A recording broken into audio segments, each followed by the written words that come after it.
Oh wait, no longer greatness has arrived. Welcome to episode 309 of The Trophy Room, a PlayStation podcast made by the players for the players. I'm your host, Joseph, aka Mr. Badbit, and it is here where me and my best friend Kyle talk about the latest, the greatest in all things PlayStation. Of course, this week, we're talking about popping bubbles of the live service variety, our favorite topic, the ABK saga, the PlayStation 5 beta adding some cool new features, talk of the PlayStation 6 game already, all that and so much more. But with all that said, and with all that out of the way, the greatest co-host, whoever is, whoever will be, Mr. Kyle Stevenson, have you noticed anything new, anything different today, sir? This isn't where I park my car. What is going on here? What's going This place on? is beautiful. I know. For audio listeners, you don't know this, but I'll let you in on this. Well, when you were like selecting your podcast today and you're like, let's start my day right with the trophy room, or I started off wrong and I started with like a TED talk and I was like, I need to fix that. And then started with the trophy room. We have a new logo. Woo! Hey! Everybody's clapping in their car, but keep your hands on your wheels. 10 and 2, 10 and 2. And alongside that, you've grown so much from the earlier episodes. Why? What do you don't remember the bit where you would purposely tell people to drive through a building because they're listening to the show? Forget the break part. It's fine. I mean, I floor it. Now that said, for the video viewers as well, you're in for a treat. This is a whole new backdrop, a whole new overlay, a whole new all the things.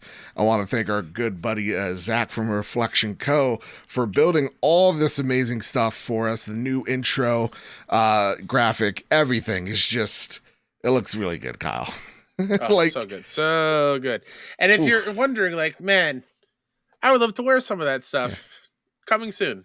Yeah, coming soon. Question mark? Be prepared for next week. We're working on it. We're just two people. Today has been, I think the last few days, Kyle, have been really busy for us because we've had multiple projects that we've been hard at work on. One of them, this logo and graphic and all that good stuff. The second one being, and now we can finally say it, we interviewed Jane Perry, the voice of Celine, the voice of Dana Burnward over at the Hitman games, the voice of Rogue in Cyberpunk.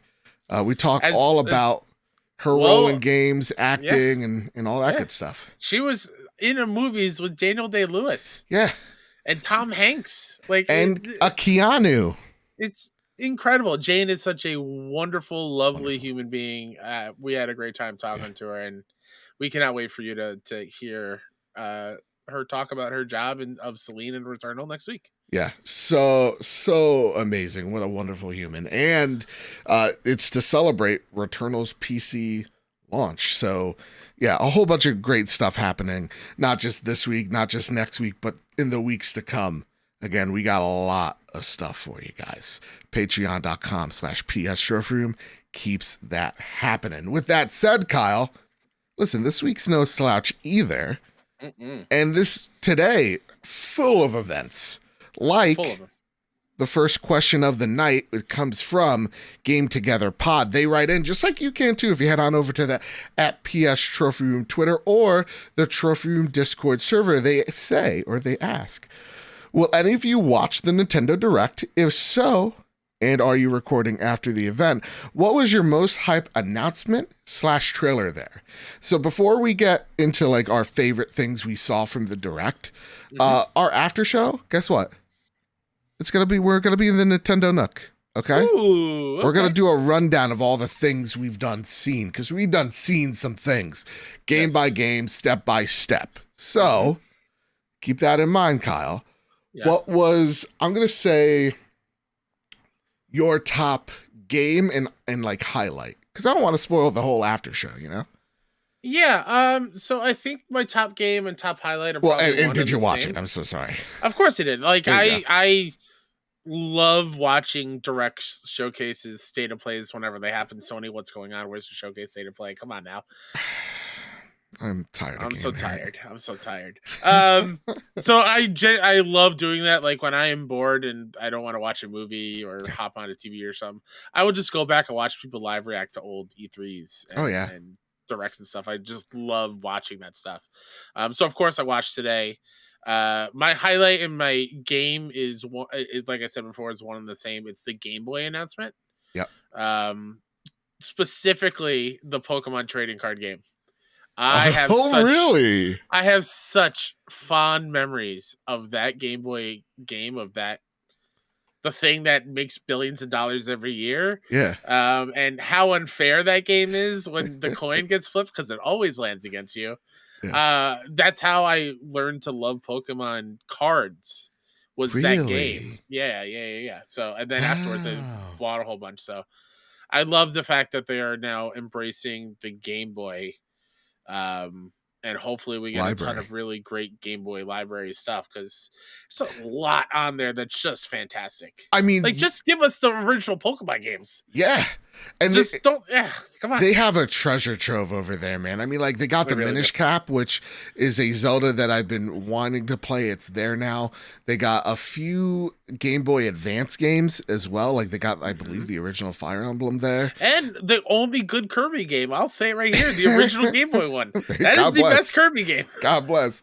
And so, like, they have so many, because, you know, portable gaming isn't my thing, as I've stated multiple times on this show.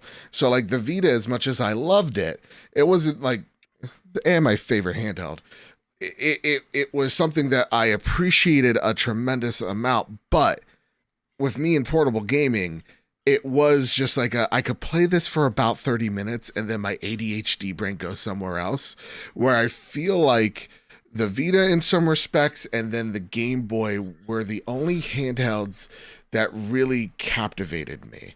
So there's a lot in that library that they really get to pick from, and my nostalgic side of my brain is just gonna go run over there and spend $2 a month. Best versions of Tetris, the Game Boy version. Are you kidding me? Yes, please sign me up. Yeah. For me, you know what was my favorite reveal there? Actually, it wasn't Metroid Prime Remaster, because dumb, you know, Sean Capri over there at the Xbox Drive, just he's not in it. Like, it was a bad day for them in Fantasy Critic. Our fantasy, honestly, the highlight is how many fumbles and mistakes you saw Sean Capri fall in just in this direct alone. There's like 3 or 4 of our games in our fantasy league that are, and one of them. Pikmin 4, Advance Wars, Sea of Stars, which was my highlight. Yeah. Sea of Stars looks incredible. I honestly forgot that was part of the direct. I probably should have put that in my tweet earlier. Yeah, I can't wait. August. What? Yeah. I forgot the actual date, but I was watching the KF live react, and Blessing just said, "It just looks right." It just looks correct. Everything looks correct. And I could not agree more. It looks like the perfect example of an old school RPG. It's can't wait. It really does. It really just looks like they made, you know, Chrono Trigger, and they're just like, and it's here today. You know what I mean? Like, they made it with the, like, no modern trappings. It's just, here it is. It's, I can't wait. That being said, though, there is something that Nintendo did that I'm very curious about your thoughts on it, because PlayStation, we get ridiculed all the time. We started this trend.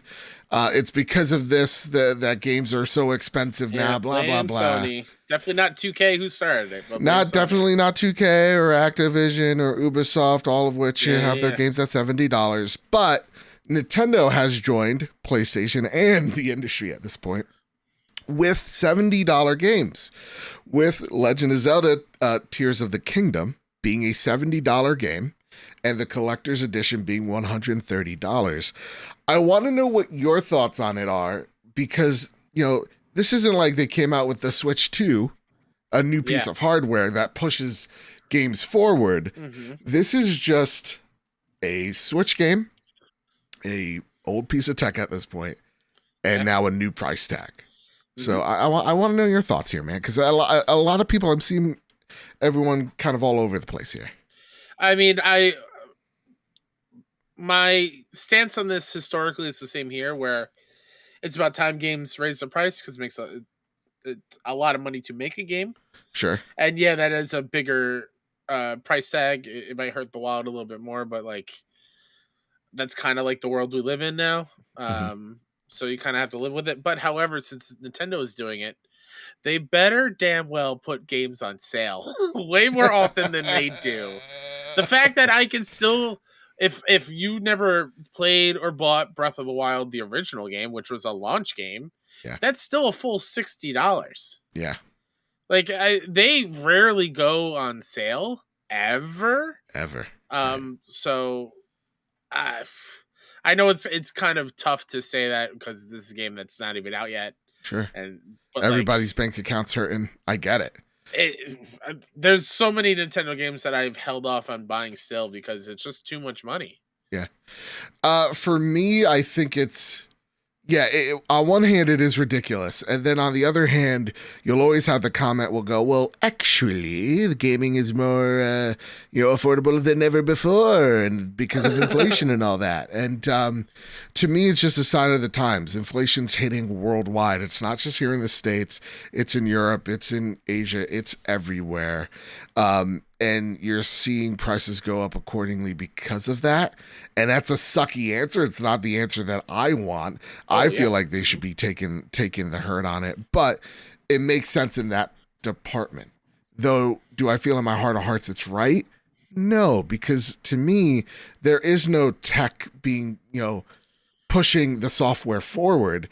This is the same software, just with a higher price tag, and it being, it being charged because they know they can charge that much. But I'm also of the mind of like, if you think your game's worth $100, put it up for $100. If you think your game's worth $40, put it up $40, and the market's going to decide whether that's right or whether that's wrong. But I think Nintendo saw the tea leaves from everyone else doing it and going, okay, nobody else has a problem with this, so we'll do it too. And we're Nintendo, so we know we're going to get away with it. Yeah. Mm-hmm. So to me, it's not like the PS5 or the Xbox Series where, you see them raise the price of their games by $10. At least we know that there's tech being pushed behind the game that's going to elevate that game playing experience. But it does feel like something along the lines of, the PlayStation being upcharged around the world by like $50 accordingly, right?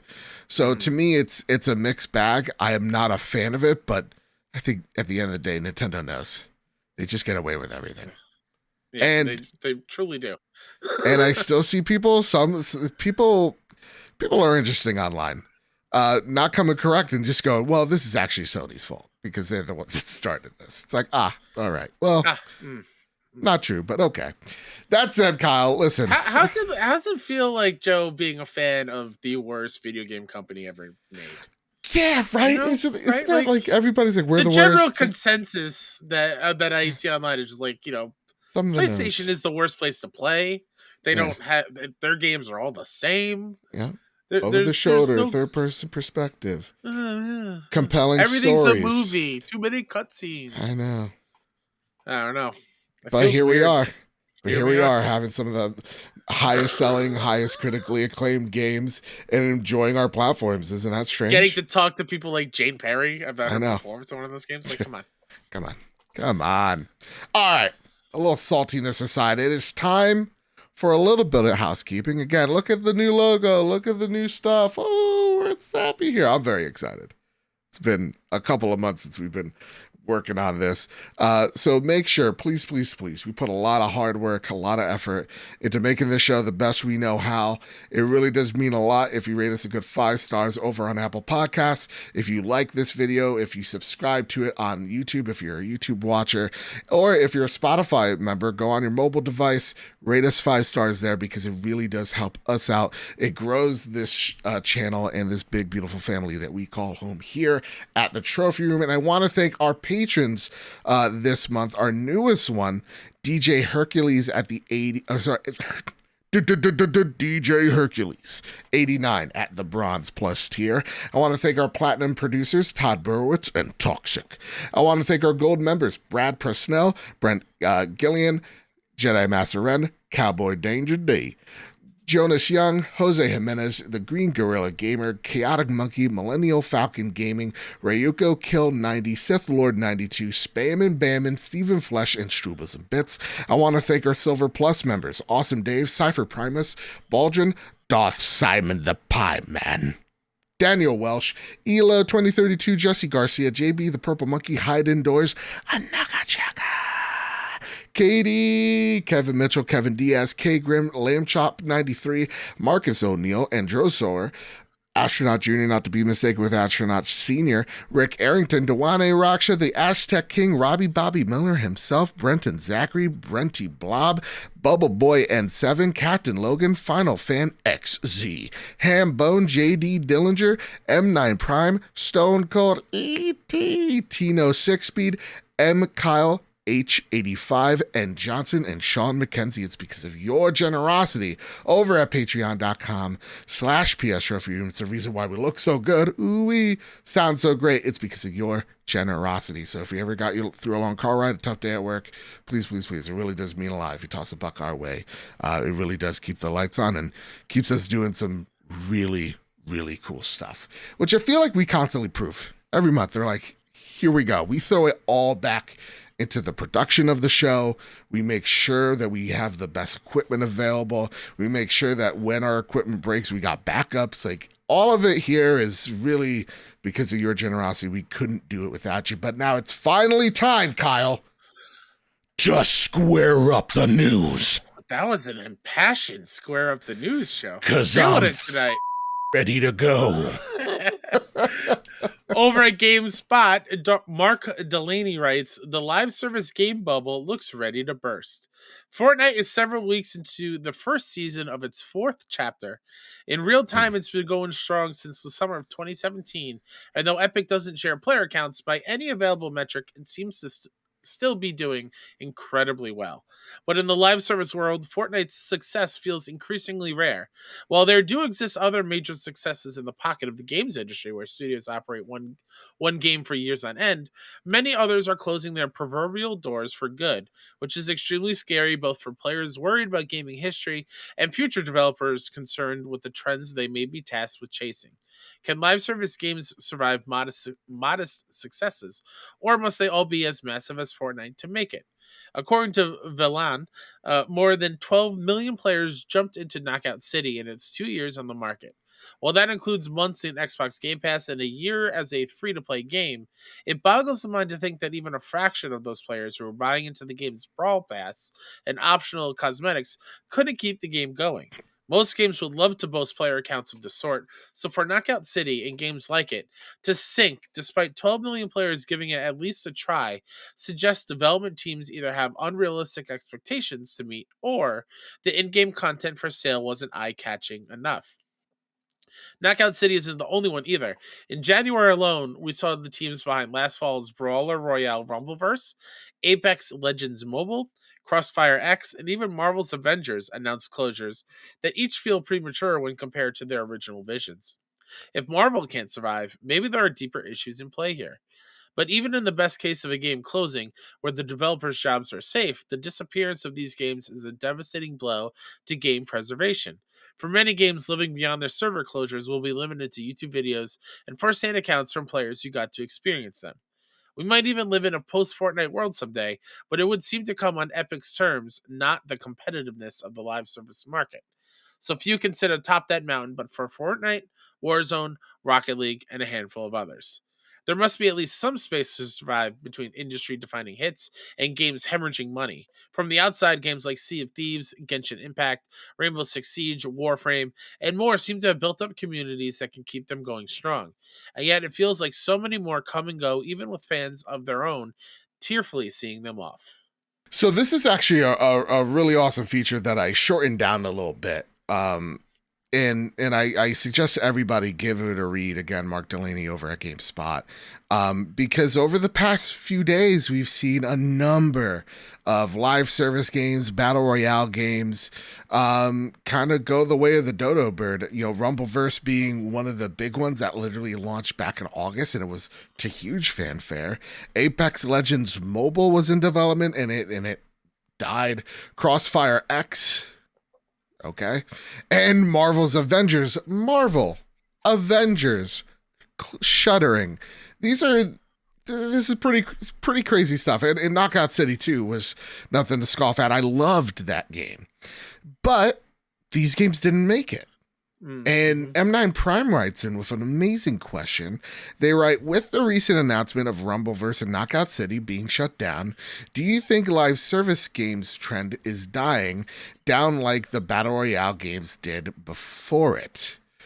Kyle, what are your thoughts here, man? What do you think about all these closures? What do you think about M9 Prime's question of, are we seeing the games as service, bubble burst? Yeah, it's very sad, first of all, for these games, because like I enjoyed the hell out of Knockout City. Yeah, that game was so much fun.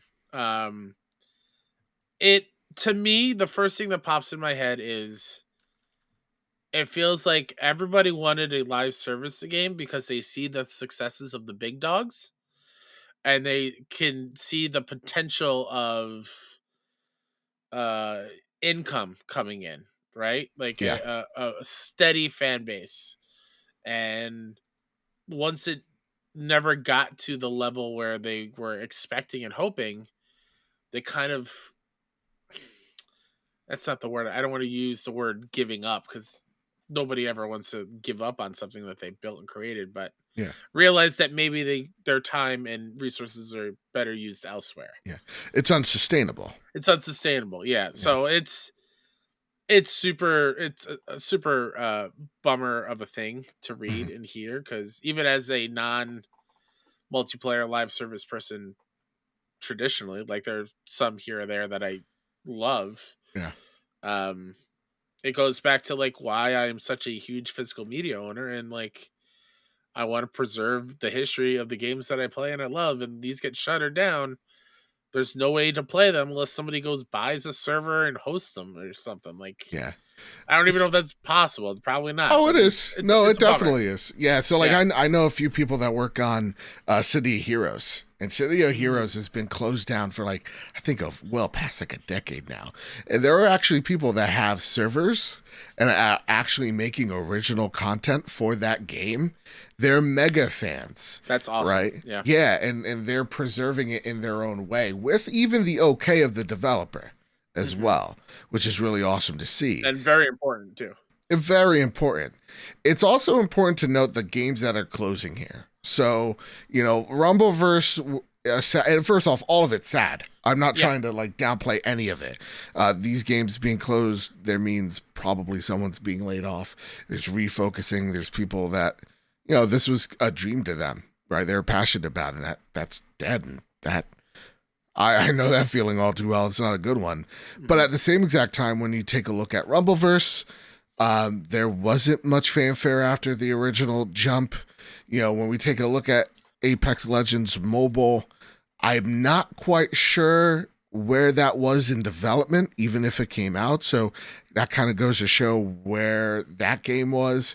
Crossfire X is one of the lowest reviewing games of last year, and Marvel's Avengers came out, and there was at the system levels fundamental problems with that game that they tried their best to salvage, but in the end wasn't able to.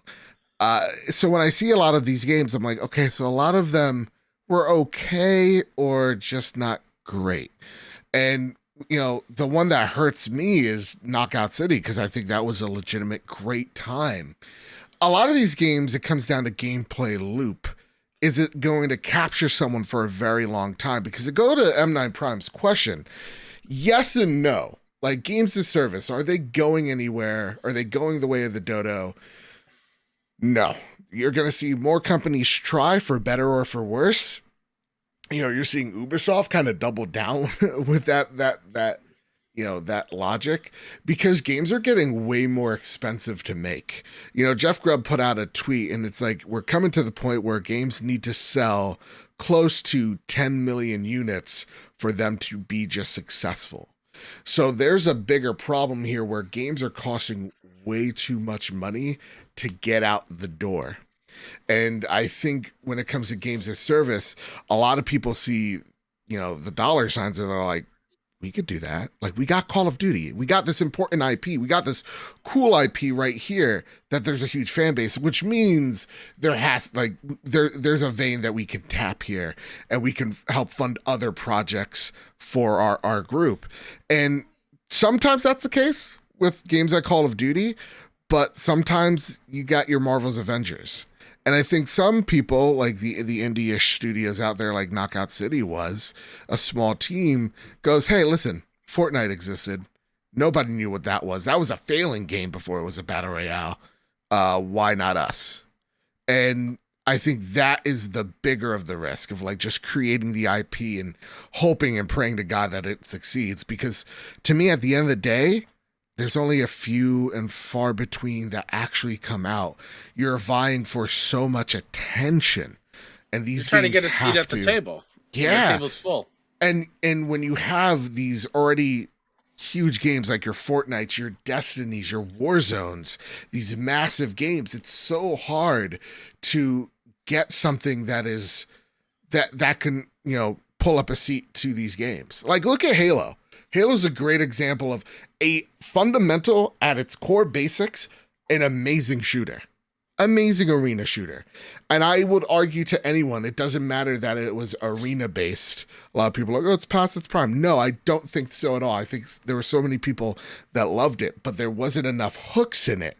There wasn't enough content being rolled out that got people's eyes, that got people turning. Look at Fortnite, man.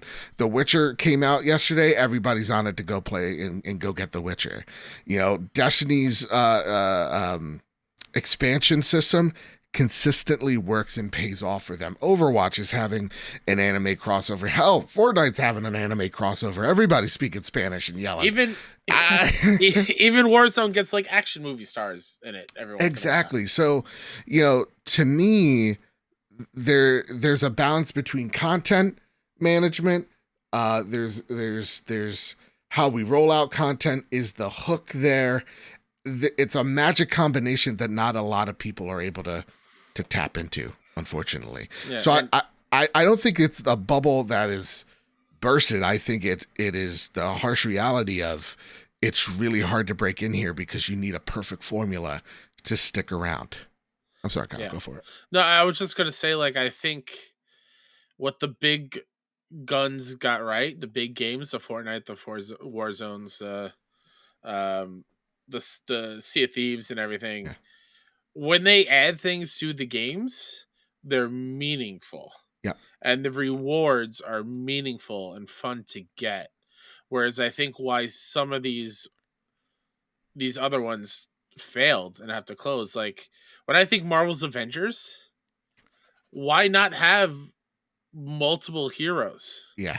Right? Like, and I understand there's work to make them all feel unique and movesets or whatever, but most of their expansions, if I'm not wrong, felt samey.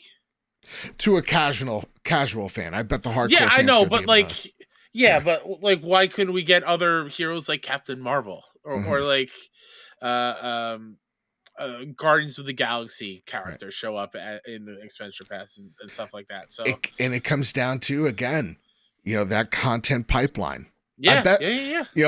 I know there was a few heroes lined up for Marvel's Avengers, and some of them were just like straight up clones. Captain Marvel was definitely supposed to be in there, but like, some of them were going to be new and cool and interesting. But unfortunately, that launch was so flubbed that Square Enix had little faith in it and didn't flood them more with cash and with more people to make that thing turn around. Because a lot of games of services, in the beginning are kind of rough, and that's why you really need that game hook to really hook you in, right? Gameplay loop to hook you in.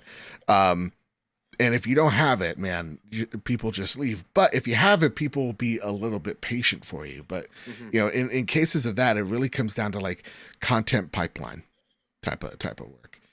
That said, Kyle, I do have a question for you. This comes from the host here. All right. Oh boy. Sony's got 12 of these games as service games lined up. They sure do. Like we got games that we know but aren't completely confirmed, like Twisted Metal. We have games that we absolutely know about, which is Last of Us Factions. I mean, Sony acquired Bungie for a couple billion to shore up methods of breaking into this space and monetizing in this space. But with the slew of closures, do you think this is still a good idea? I'm still worried. I've always been worried at the fact that they've acquired Bungie to have that guidance, because they have a tried and true and tested, whatever the freaking saying is. You got it. They know what they're doing in this space, so buying them and having them consult on all these other games as service titles is super smart, and I think that will both do well for them. Yeah. But we just mentioned the table of these games are already full of heavy hitters. Yeah. To find the time to carve out for another one of these types of games is going to be incredibly difficult to grab the gamer's attention and to keep them and to say oh, I'm not going to play Fortnite when the new character comes out. I'm going to be playing, the Last of Us game because they've got this cool new skin or a new game mode or whatever. They have to do something to make it unique and well worth their time, or else everything's going to not have the player base or people clamoring for new stuff. It's what I've been saying since we've heard 12 games as service games coming from Sony. I don't think they expect every single one of these games to succeed. I don't even think they suspect most of these games to succeed. What I do think is they think a select few will and will thrive. And I think the one that has the biggest chance of doing that is The Last of Us Factions. People are into that series now with the HBO show, man. My mother watched it 4 goddamn times. That's awesome. And she, you know what she said to me today? She's like, Joe, can you put on The Last of Us today? I need to relax. I go, you what? Excuse me? Exactly. What? This woman's anxiety, the Last of Us universe is peace to her. But oh, man. I need some solace in seeing a man's skull get bashed in. That's not how she sounds. I need to see a beautiful love story. Tear us to pieces to relax. Wow. I know. But games like Twisted Metal, do we see that really succeeding in today's landscape? Maybe if they think they could make a game that could rival Rocket League, but or a game but it's so much easier said than done. You need the fan base there, and you need it to be on as many platforms or easy to access than ever before. And that's what gives me hope here is when Sony's talking about games as service for them, they do seem like they have a good idea of where they want to go. Because even Herman Host said it back in October. It was just like, hey, listen, we have games as service games. Those games will come out day and date on PC and console. But, for the most part, like Ragnarok and Horizon Forbidden West, those games will come eventually to PC, not day and date. So I think PlayStation has the right state of mind here because they want to be on assumingly more platforms than ever. But I am still worried that they could Ubisoft it, where a lot of these games just come out and it's not doing it for them, and they're, they end up struggling, Ubisoft 2 years ago, we were thinking way differently than Ubisoft today. So it does concern me. I'm not saying it doesn't, but I do have faith that PlayStation is allocating the right resources in the right teams to make these things a success. So when you're growing your internal teams to make these games instead of not just pouring outside money to make it work, PlayStation's just doing a little bit of everything there, but I think they're doing it they're right here. So I want to see how it grows. I'm interested. I'm optimistic because if anybody could get it right, I think Sony's head is in the right space here. So there you go. Kyle, it is time for a little bit of news here. A little something I don't know a lot of people have heard about what's going on here. But it's pretty wacky and crazy stuff. So, it's first I'm hearing about it in 2023. Chris Scullion, over at VGC writes, UK regulator suggests removing Call of Duty from Microsoft Activision Blizzard acquisition. The UK's Competition and Markets Authority, CMA, has published its provisional conclusion on Microsoft's proposed acquisition of Activision Blizzard and proposed that Call of Duty be removed from the deal as one possible compromise. After a 5-month investigation, the CMA has provisionally found that the deal could reduce competition and, quote, result in higher prices, fewer choices, or less innovation for UK gamers, end quote. It also believes Call of Duty and other franchises will be important to the growth of cloud streaming, and that Microsoft could remove competition by making these games exclusive to its cloud offering. It means that regulators in both the United States, European Union, and the UK have now published objections to the $69 billion deal. The CMA has suggested that a, quote, partial divestiture of Activision Blizzard, end quote, would be a solution it would consider in order to improve the acquisition. This could mean either selling off the part of the business that deals with Call of Duty, selling off the Activision segment of Activision Blizzard, or selling off both the Activision and the Blizzard segments. Yeah, I don't think so, bud. The CMA's other given possible solution would be the prohibition. Thank you.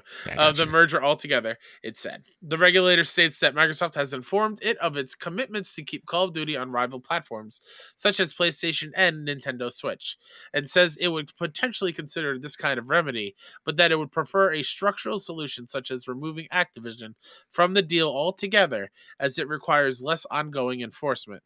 In addition, the regulator says it will consider, quote, any other practicable remedies. Man, stop using big words, y'all. It's the UK. They're making up words. They think just because they invented English, they get to just make whatever goddamn words they want. Well, we won the war. Talk to me like my high school janitor would about like real world situations. Exactly.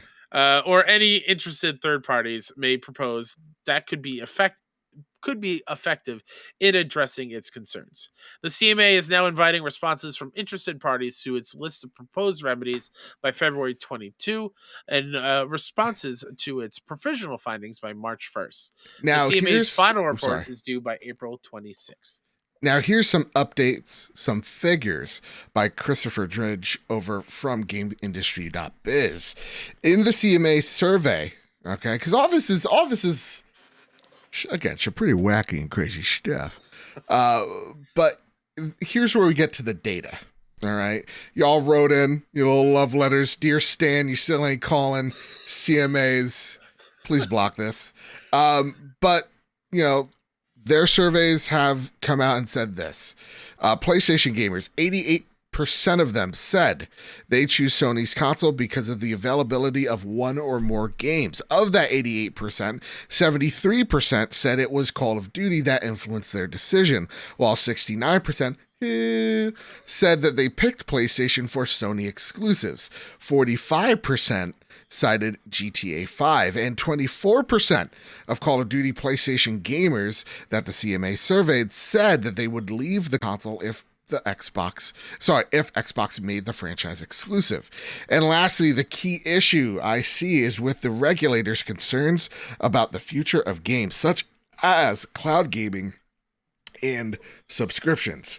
So a lot of people, when they're arguing about like, oh, Sony shouldn't get it because they made $1 billion this quarter. CMA's not looking at that, which $1 billion would be very low. They made 12 buckaroos. You know, they're not looking at today's financials, which are pretty darn good. They're thinking 3, 5, 10 years down the line, right? They're throwing their own arithmetic at it, going, okay, so Xbox and Microsoft are very much pushing this cloud AI tech. This is obviously where, you know, there could be a market for. And if this deal were to happen, does that create a monopoly in this soon to be and growing space? That is what the CMA, the FTC, and the EU are concerned about. Now, you might be saying, Joe, I'm tired of all this nonsense. Why are we talking about this still? And I hear you.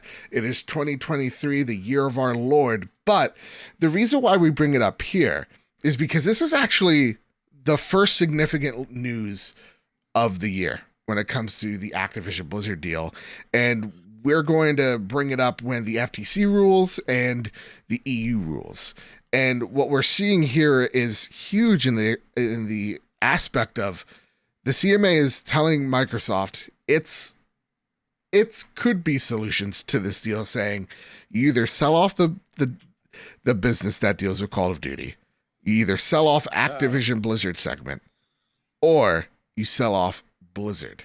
These are three huge options and implications for them that I don't know or don't see Microsoft being that excited for. So Kyle, what say you in all this? Joe, if you can hear me. Uh-oh. I knew it. Yes. I think everything on your end stopped working. Oh no, this again? Uh-oh. Oh, hi. Hi. Are you back? I can't hear you. You're muted. I'm muted. On Zencaster, I can't hear you. On Zencaster, you can't hear me.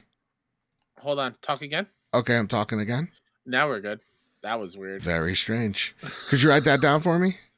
Yeah. At the 39-minute mark.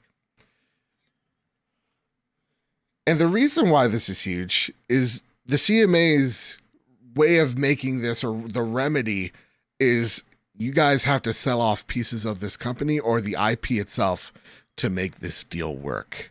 So Kyle, as it stands right here, how do you feel about this Activision Blizzard deal? Do we see that there's light at the end of the tunnel, or do you think Jimbo done did the thing? That this is pretty obscured, so much so that maybe the Activision Blizzard deal is dead. I just find it funny. Uh-oh. How they're making a big deal out of this. Everyone keeps calling it the Activision Blizzard deal. Right. But Microsoft themselves said they did this acquisition for King. And why is King not if it's such a big deal, just keep King. Sell Activision Blizzard and then the deal will go through. Like, I don't understand. They said it themselves. They did this for King. Yeah. That's not wrong. They've said that before. Like, in all seriousness, I think this is pretty big. The percentages of people, like almost a quarter of Call of Duty PlayStation gamers would leave if it was only on Xbox Call of Duty. Sure. That's a huge number. And so the stats back it up. The CMA obviously thinks that they need to do something to compromise in a way. I almost said haggle. Like there's an old-timey saloon haggling for stuff. It's the Oregon Trail. Yeah. But like, I don't know if like at the end of the day, or would they really just give up Call of Duty multi-platform for forever, or any of the Activision Blizzard games, or King? Because the thing that I find interesting, because listen, that Candy Crush money ain't nothing to scoff at, right? No, it's not. But the thing that I find interesting is the CMA's remedies. They're pretty much saying, hey, listen, we don't want to actively keep on checking up on you guys. We think the easiest way is to sell pieces of this company, and that would give us enough clearance to say, or carte blanche to say, that's French, to say, you know what, this is good as is. But it's almost like all of this was too much work to begin with. Yes. So get rid of these things so we don't have to worry about it ever again. It's like, we don't want to do our job. God damn it. Come on. Just sell this we don't want to edit and proofread. Just take the paper. Exactly. Mrs. Williams, I did the work. Just read it. But for me, it's kind of like the CMA going, here's what we think the solution should be. Now Microsoft's job is to convince them that isn't the solution, and it's up for their lawyers to solve. To me, the way I see it, I've seen a lot of folks online. First off, a lot of Xbox players, or a lot of Xbox Twitter users. Oh my god! They're panicking, man. They've. If you are worried, it's like they're trying to buy eggs. This deal, yeah. Reevaluate your priorities. Exactly. Like if this deal goes through, like we've mentioned it multiple times, it's like it's a literal doomsday scenario Yeah. for some folks out there. Reevaluate yourself if it means that much to you. But I would say it in arguments of everybody going, this is the worst thing in the world, it's Sony, Sony. This is Microsoft's job. Their lawyers have to make the argument. And if the argument is so, stacked on Microsoft's half, then it should be an easier job for these lawyers to convince the CMA to go, hey, listen, we're like 10% of the European market. Like, we are in third place. It ain't looking good for us. We're trying to invest in ourselves to get IP that people look at the way that they look at the PlayStation ecosystem. The way we're going about things is so vastly different than PlayStation. If you can't illustrate that at this point, it's not that Jimbo has paid off the CMA. That's no way. You have to do a good job convincing these regulatory bodies that this deal should go through. And even as a guy that thinks that this deal is going to go through, I think this point right here is we're at the stage of negotiation. So we're at the point where they're like, we'd rather this, and Microsoft's job is to convince them of, no, you really want that. That's what we're getting at here. So chances are what is going to really be guaranteed here is that there's going to be some games that are going to stay on PlayStation indefinitely. There are going to be some things that are going to, some terms that are going to stay on PlayStation or like, for example, if Microsoft goes, hey, here's a free Call of Duty skin, who knows? maybe the CMA goes, no, we don't want that at all. So there has to be gives and takes, and it's not supposed to be fair. It's supposed to be compromising. You're supposed to get some and give some. So that's what I'm thinking is happening here. This is not a doomsday scenario. Nothing is on fire. Everything's going to be okay. And this is, at the end of the day, for me, I think what I've always said from day one, going to go through, but there's going to be some things that PlayStation keeps at the end of the day. But yeah, no matter what, who looks really good, Kyle? What? Jim Ryan. He made the giant bleed real bad. So, hey, that's my thoughts on it. Hot take. Just really quickly, I love how there were like commitments to keep Call of Duty on Nintendo Switch, where I just looked up the last game that was on a Nintendo console was Ghost in 2013. Well, remember they made all those like they're like here's a contract we made with Nintendo. Everybody on Twitter, we're making it public. Oh, that's so right. Yeah. And then remember Steam's like, oh, you didn't have to, Microsoft, you so and so, you such and such. Mwah, mwah. That didn't help them. Yeah. A lot of it's just pandering. A lot of it's just the shaking hands, kissing babies. Exactly. And the fact, and I'll say this, the fact that we got Bobby Kotick out there with his fucking awful hairdo, gremlin looking son of a gun, saying that it's like, oh, you're going to make the UK, I forget what he said. He pretty much defending the deal and damning the CMA. I feel like the fact that he's out there doesn't spell great news. Because he sucks, and I don't also like him. Exactly. You're relying on him. You're gonna trust the most trustworthy guy. Come on. Cool. That face says I steal from kids. All right, Kyle. It is time to talk about the next story because I'm over the CMA stuff already. Yeah. Also, you dropped an F-bomb, so I get one later. Oh, that's did it not bleep out? I heard it. Ooh, sorry. I get one later. Gotcha. I'm going to use it wisely. Ryan Easby over at PS Lifestyle writes, PS5 beta adds Discord, VRR, and accessibility features. A brand new PS5 beta has been announced, adding a large chunk of features that players have been waiting for a long time, such as Discord voice chat support, 1440p VRR support, and new accessibility features. The new PS5 beta allows users to join Discord voice chat on their PS5 so that they can talk to users that may not use a PS5 or that may prefer using Discord over any other service when playing games. This follows in the footsteps of Microsoft, who also added this functionality to its Xbox Series X family of systems. In addition to this, the beta adds 1440p VRR or variable refresh rate support, meaning that the visuals should look a lot smoother at this resolution. It's also a lot easier to migrate your data from both PS4 to PS5 and from PS5 to PS5 thanks to new accessibility and ease of use features that the beta is adding, along with the beta making it possible to update the DualSense controller wirelessly. This is me. Thank Christ. Rather than Thank needing to attach a God. cable for any software updates. Also, an Thank in-game clock on the home God. screen of every game. And do I have well over 350 hours into Fortnite? Yes. I think I saw That that's 300. your number, and I was almost close to 200 hours on MLB The Show only last year. Yeah. You need to up those Fortnite you have an numbers, addiction. dude. You know what I'm gonna do right here, right now, because I doubt it's actually 300. I think I missed a digit. I think it's like 600. I'm gonna be real. It's got to be. It's really got to be. I'm gonna check right now. But Kyle, I've got the beta. Sweet. I got the beta. Do you have any question for me? Do you have any? Yeah. How you're easy is it curious to about? use the Discord voice chat? Is it like way easier than the system they had before? So okay, it's not like the easiest thing in the world. Okay.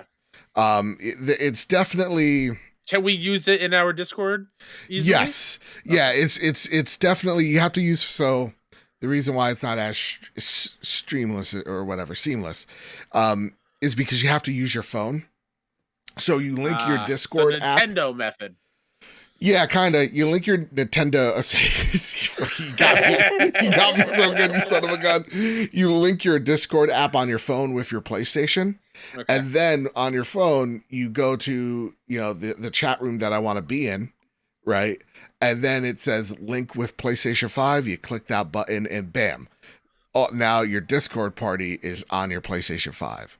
So there is some like shenanery with it. It's not the worst thing in the world. It's not the best method in the world, but it's welcome that it's there. I'm not going to complain about, I had to pull out my phone. It's rather painless. I'll say How's that refresh rate treating you? 389 hours. Jesus Christ. I thought that was a lot worse.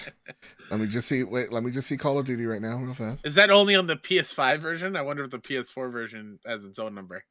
You know what? Great question. I think this is only the PS5 version. That sounds probably, because you've been playing that game as long as I've known you. Yeah. Yeah. You're probably in the thousands. Yeah. You know what? I'll download the PlayStation 4 version. I'll figure it out. Because Call of Duty Modern Warfare, I got 115 hours in there, baby. Ooh. So, what else? What other questions? How's that refresh rate? So, funny enough, I've been using my monitor a lot because I'm lazy and I don't want to get up from the couch and unplug the HDMI, plug it back into the beautiful OLED that's standing right before me. That hurts. Playing some games recently, it's been a little rough, but manageable. I'm playing a lot of like multiplayer games, so I want to be with, my Xbox party. So I go on my PC and I'm in the Xbox party, but I'm playing on my PlayStation. It's a very weird system that I have, but it works. And because of that, I'm playing off the monitor. I'm playing off the capture card I got. So the visual quality's never been the best, and now with this latest update, it's noticeably smoother. So I'm a believer of the VRR. My images are looking real pretty and such. What's another one you got for me, son of a nice. Have you updated the controller yet? Kyle, quick is it? It's the first thing I did. It was so painless. Oh, thank God. Oh, it was so nice. Guys, here's what I'll say. First off, I love this update. It's honestly one of my favorites. Possibly my favorite update. And they gave us expanded storage. And I'm saying this one, just the fact that I can Discord chat now, the VR support off the monitor, migrating data. Yeah, it is a lot simpler. Just the DualSense updating wirelessly. Those are all things that were so desperately needed that, having them here, I feel like for the first time in a very long time, Kyle, the UI is in a good place. That's awesome. This is probably where it should have been at launch, but I'm happy I got it now. Here's one that they didn't say in this article, but another article says has it. That you can now capture game footage by your voice. Yes. So if you say, "Hey, PlayStation, capture that," yep, it will start the capture. Have you done that? Have you talked to your PlayStation yet? no, because I mute that mic every chance I can. If I could Totally disable fair. the mic, that would be beautiful. Yeah. All right. So the beta's here. Apparently, when the beta is over, which should be in sometime in March, we'll also get game streaming. Apparently, that's one of the big rumors that's happening. So we'll be able to stream some PS5 games. The future is upon us, Kyle. Ooh. That's right. That's right. Fancy Living. All right, Kyle.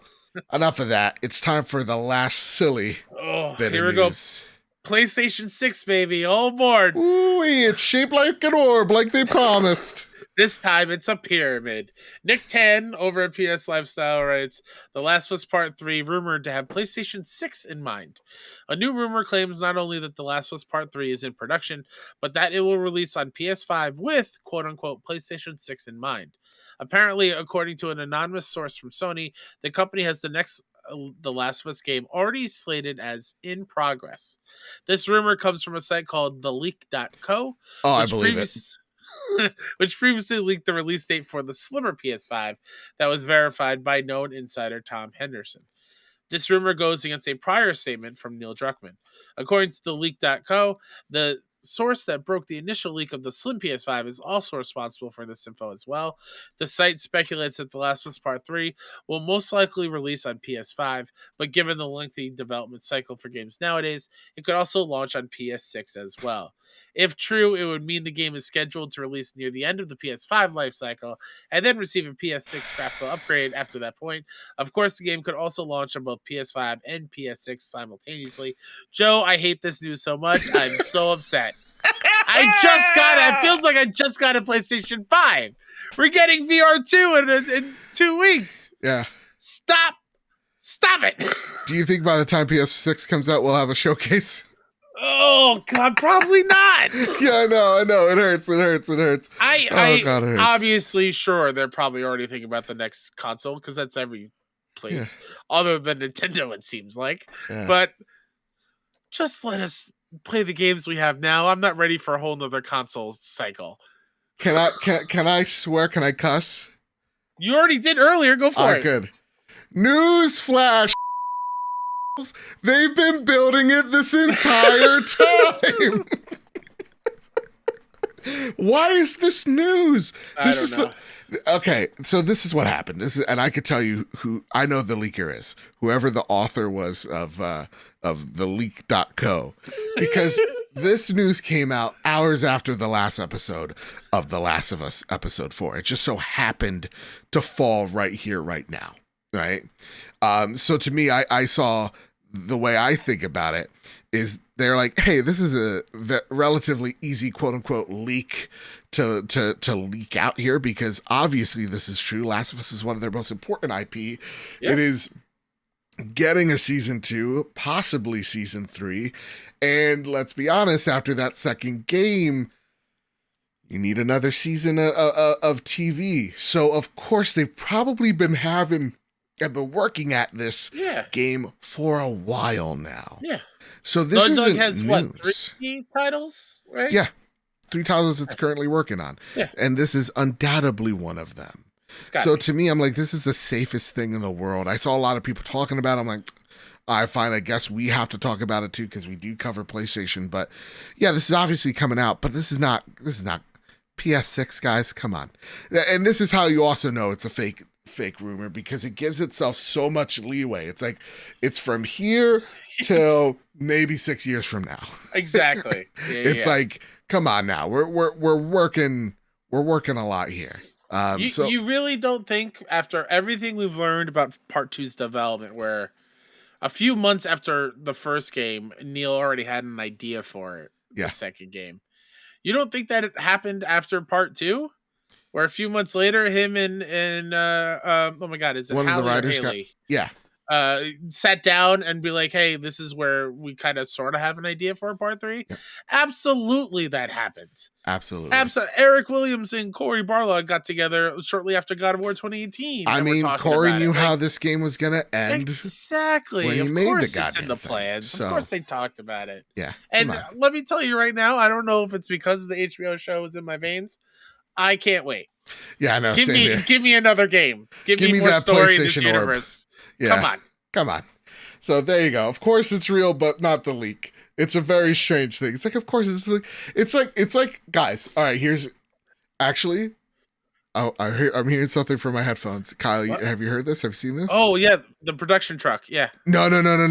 There's gonna be a new Mario game. Nintendo's making it. Wait for it, Kyle. It will either come out sometime in the next few months, years, either on the Nintendo Switch. Wait for it, or whatever the next hardware is. New Mario game. Oh, wait. Inside source, I don't want to reveal anything. His name was Shmiya Shimoto. I just heard, Joe, that there's also going to be a game that includes a double jump in at least the next decade. Whoa. I know. That's crazy. Holy crap. Okay, also inside source here. They're making another Star Wars movie? Do you believe that? Yeah. That's crazy. That's nuts. There might be lightsabers in it. Oh, man. Come on, people. Let's work a little hard for these. What? Oh, water is wet? Oh, that's crazy. The sun will rise tomorrow? I don't know. The way 2023 has been going. No day's a guarantee. Kyle's going to get another cheap platinum after we're done with the show today? What's that? Crazy. There's going to be a lot of outcry about the next thing we're going to be talking about. What's that? You ate the whole wheel of cheese? I'm not even mad. I'm impressed. All right, listen, jokes aside, as we get to this next bit of news and controversy and all this stuff, y'all voted overwhelmingly that we were going to cover Hogwarts Legacy, right? To me, I will not let no outside source dictate the coverage that I provide. The only people that I care about are the people that are listening and the people that are watching our show, our community. And we've been so goddamn civil about, the conversations between Hogwarts Legacy for the haves and have-nots. It's awesome to see. And at the same exact time, I want to respect both sides here. The people that voted yay, we're going to cover Hogwarts Legacy. For the people that voted nay, link in the description. You get to skip ahead the whole thing. We have a review roundup.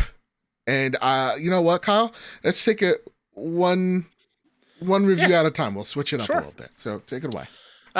With about 72 reviews that are currently in for Hogwarts Legacy. The first one that we're going to talk about is from Travis Northup on IGN. Travis gave it a 90. In nearly every way, Hogwarts Legacy is the Harry Potter RPG I've always wanted to play. Its open-world adventure captures all the excitement and wonder of the wizarding world with its memorable new characters, challenging and nuanced combat, and a wonderfully executed Hogwarts student fantasy that kept me glued to my controller for dozens of hours. It's certainly weighed down by technical issues, a lackluster main story, and some poor enemy variety, but even those couldn't come close to breaking its enchanting spell over me. Ooh-wee. This comes from Nick Gillette over from Metro Game Central, who gave the game an 80.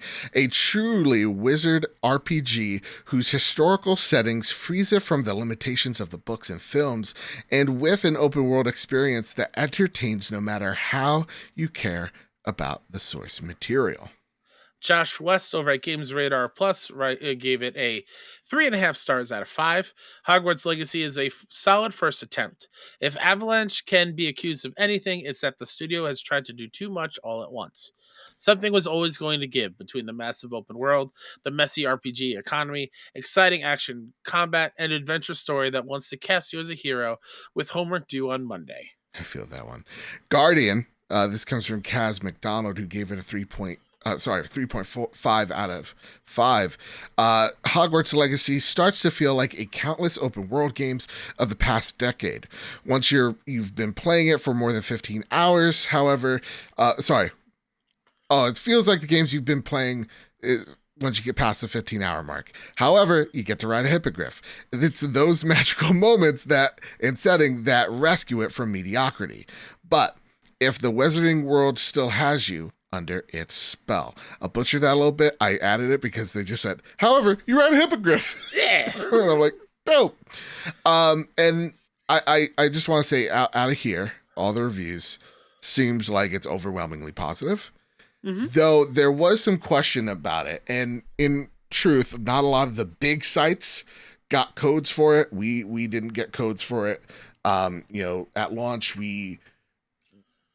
people that we asked to come on this show politely declined because they knew what the discourse would be. And after seeing it for the past 48 hours, I don't blame y'all in the slightest. Mm-hmm. And I don't blame y'all then. But, GameSpot doesn't have them. There are some big outlets that are still missing their review codes, which, a lot of outlets that we see here aren't huge except for IGN in terms of game reviews. So I want to know, Kyle, what do you think? Was there some inflating the review scores on the PR side of things, from the WB side of things?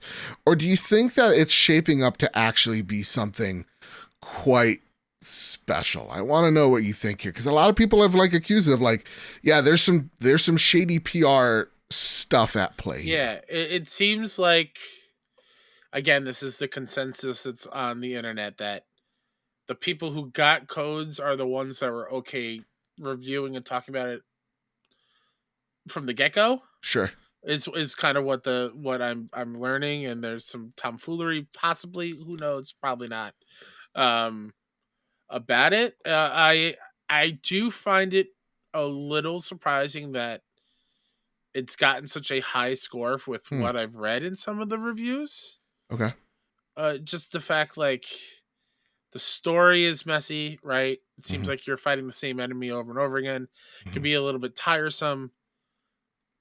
I don't know if that equates to the high scores that it's getting. Again, I haven't played it, so I don't know. And you won't play it at the moment. At the moment, I will not play it. Yeah. How dare you have such a rational, reasonable response to me? So, no. So, I get it. A lot of people don't understand how Travis reviews things, especially because there's a lot of ire towards Travis's review on IGN. It's not just his. I read a couple other ones. But honestly, I think a lot of what Travis said is right. It's it's kind of like Bethesda jank. It's Bethesda games come out, Bethesda Studios game, you'll see a Skyrim guard with an arrow in his head, but he's still walking around normal. Mm-hmm. And we're it's cute Bethesda jank. It's, the world has you in such a way that you kind of forgive it for some of the misgivings that it has. So for me, I actually do think there's some trickery and, dare I say, some afoot. Where PR company probably went, okay, we don't know how this is going to review because we don't know how many people are going to give it an honest fair shake. So let's trickle it out to smaller review sites of whom we can trust, and a big site, and we'll kind of dip our toe in the water to see how this game's going to get reviewed come closer to its release day. PR companies do that. PR companies will try to convince someone, and we're like, hey, do you have a review? This person we know at IGN really loves, RPGs. Can you get them on here to review it? There's some stuff that we've tried to pull, things that we've suggested to folks when I worked at Games PR for a little spell. That's normal, though.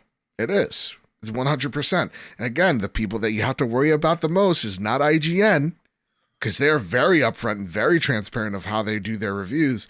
It's the influencers that are not, that don't have that, they didn't go to journalism school. Some of us went to clown college and we loved our time there.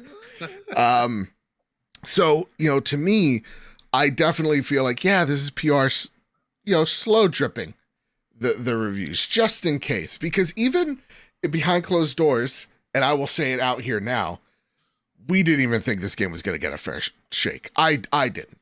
Mm-hmm. because I'm like, there is just so much toxicity in the city that I don't think that anybody either A wants to review it because not because they're you know they're off put by JK. That's possibly one of it for sure is one, but is two scared to because look at the responses that like our good friend Travis got. He's a great stand up dude, and he got nonstop vitriol for 48 hours. I know people that got fucking death threats over just simply reviewing this game. I'm sorry I cussed again, but like the response to this has some people are taking crazy pills.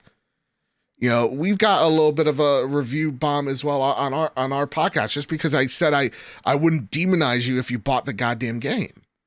So yeah, I can understand why PR slow dripped it out there, because it definitely is a thing they are very much aware of. But we're not going to complain when we don't get our codes day one because they don't owe us a goddamn thing, nor do we owe them a gosh dang thing other than a fair review and a fair shake. I saw a lot of people, Kotaku being one of them, of like, we didn't get our codes. Like, well, bro, I see your I see your articles every day. It seems like you don't even want this thing. Why do you complain you don't get it? So to me, that's kind of where I stand on it. And being truthful, it happens. This is definitely one of those things. Now, Okami Games writes, friend of the show, they write, Hogwarts Legacy has broken the all-time record for single-player games with over 1.2 million concurrent viewers on Twitch the first day of pre-release, which is bonkers. It's more than double, I believe, Elden Ring. It's more than tripled God of War watch time for a single-player game. This game, also its concurrent Steam view, I think from Benji Soul was over 350,000 players on Steam. Game is a juggernaut, Kyle. Mm-hmm. Absolute juggernaut. Yeah. The Muffin Mon writes in regards to Hogwarts, I've always taken a stance that people can choose to do what they want in regards to the game. But the fact that streamers and reviewers are getting death threats, bullied, and in some cases doxxed, and also in some cases there are people that are stalking you, finding out your address, and trying to get you fired, by those that are against the game is absolutely ridiculous to me. Now, I see a video game has gone viral called Don't Buy Atomic Heart, accusing everyone that buys the game of being pro-Russian, I believe, because they were stationed in Russia for a time, but all right. I think the game story also takes place in Russia. Gotcha. So, why have things become so black and white when there is so much more nuance to these conversations? Can we please stop labeling everyone as a bad person for buying the game? Curious to either of you guys, your thoughts on the matter. Kyle, I know you wanted to say something. Usually I'm the one saying things profound, and I'm very happy it's you this time that people are going to give you the death threats. Yeah, bring it on. No, don't really, please. I'm very fragile currently. I easily don't do this to me, please. Listen, the last few weeks after being let go, it's been rough. It's been rough out here. Baby gloves, if you're going to do it. No, it's just the fact that like type in lowercase where you're like, I know where you live. Yeah, exactly. Yeah, give me at least an hour notice. Yes. So I can prepare. No, but like ever since this game was announced and we first talked about it, I kind of said my piece and then don't bring much to the conversation because I don't want to keep repeating myself over and over again.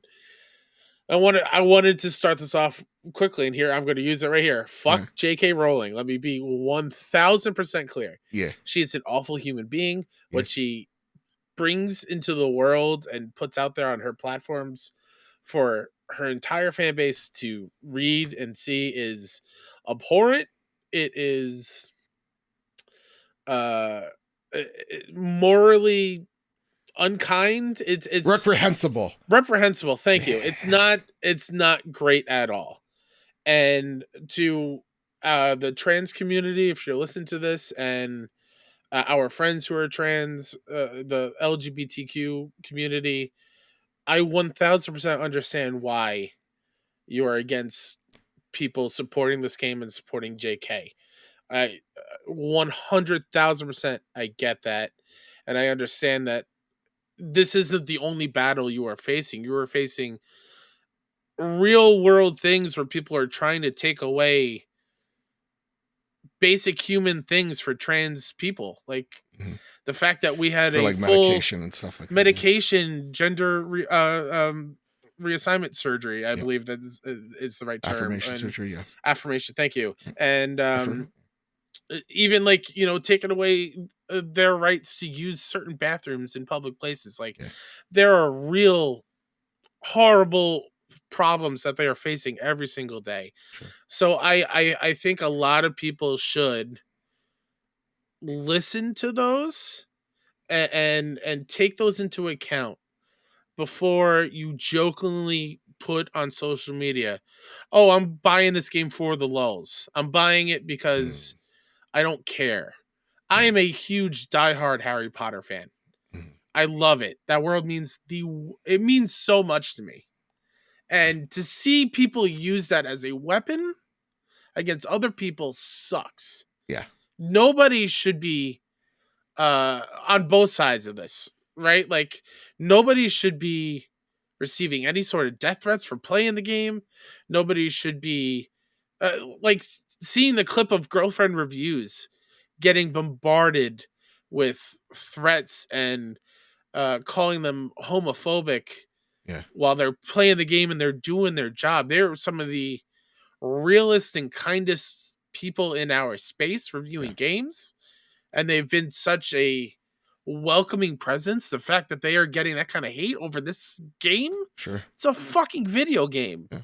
No one should get that kind of target at them. No. So you decide to play it, that's 1000% okay with me. It is your choice at the end of the day. Yeah. All I ask is just to be kind to each other.